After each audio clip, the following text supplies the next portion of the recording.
माळोदकर. तर काल आपल्याला पंढरपूर जिल्ह्याहून फोन आलता, म्हणे सतीश भाऊ तुम्ही पाटील आहा का मराठा समाजाचे? मी म्हणलं हो भाऊ. तर म्हणे एखादी मुलगी बघा म्हणे, आपल्याजवळ म्हणे 28 एकर जमीन आहे म्हणे, 2 मुलं आहेत म्हणे. तर म्हणलं भाऊ तुम्ही तर पंढरपूर जिल्ह्याचे आणि आम्ही इकडं खूप लांब. तर म्हणे भाऊ तसं काय नाही म्हणे, पण जे लोक भावकीतले आहेत म्हणे ते सोयरिकीच मोडत आहेत म्हणे.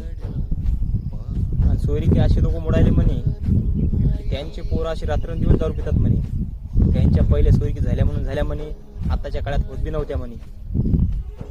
तर शेतकरी मित्रांनो, तुम्हाला नसल दाखवायची तर मुलगी दाखवू नका, पण शेतकरी मुलांच्या सोयरिकी मोडू नका.